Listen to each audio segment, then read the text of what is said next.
everyone, that's a new game. Okay. One day, Pooh was trying to make up a piece of poetry about fir cones because there they were, and he felt singing. He picked up a fir cone.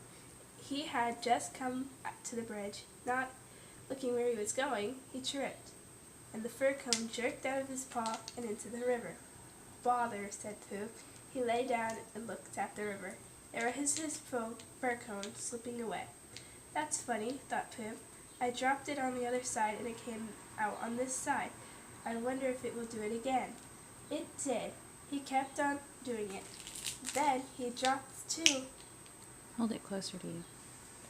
Then he dropped two in at once and leaned over the bridge to see which one would come out first. And that was the beginning of the game called Pooh Sticks, which Pooh invented and which his friends used to play on the edge of the forest, but they played with sticks instead of fir cones. See that? Pooh is gathering up fir cones. Alright. One day Pooh and Piglet and Rabbit and Roo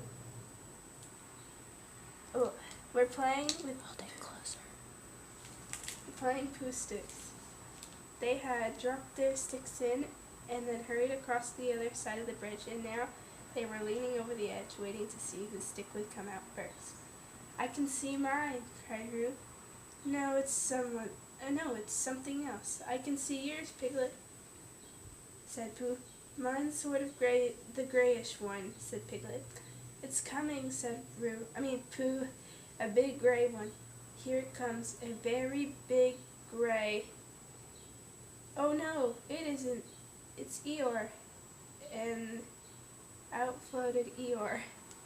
See, there's Eeyore, and there's the Pooh and Piglet and Rabbit and Roo looking at Eeyore. Oh, Eeyore, cried everyone. Looking very calm, I don't know that word. Dignified? Where? Yes. Looking very dignified with his legs in the air, came Eeyore from beneath the bridge.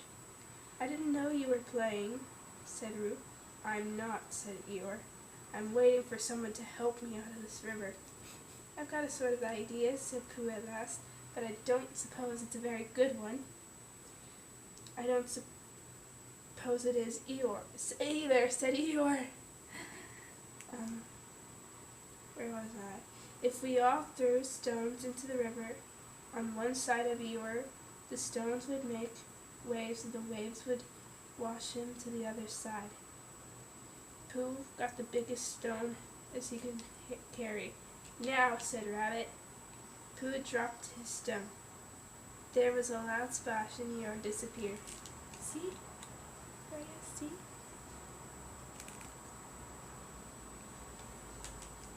Poor Roo. Something gray showed up for a moment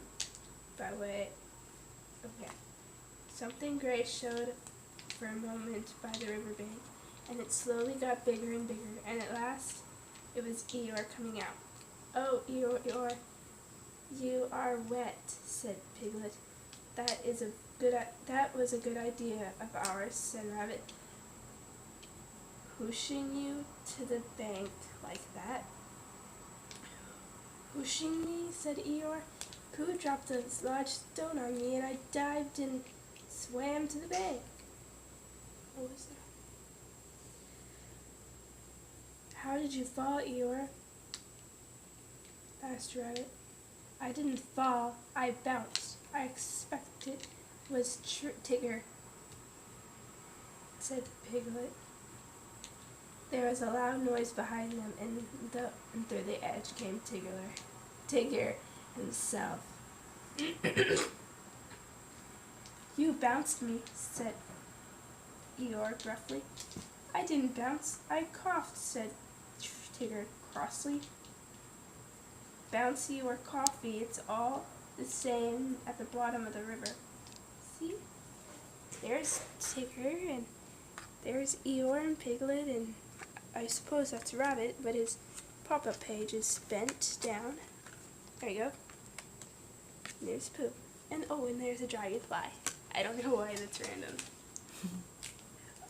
Christopher Robin came down to the forest, feeling all sunny and careless. "What does Christopher Robin think?" said Rabbit. "Well," said Christopher Robin, not quite sure what it was about. "I think—" "Yes," said everything. "I think we should all to play Pooh Sticks." So they did, and Eeyore, who had never played it before, won more times than anybody else. See, there's Christopher Robin and Piglet and Pooh playing Pooh Sticks. Oh, and there's his stick. Well, that's all, Raya. I hope you liked the story. I love you.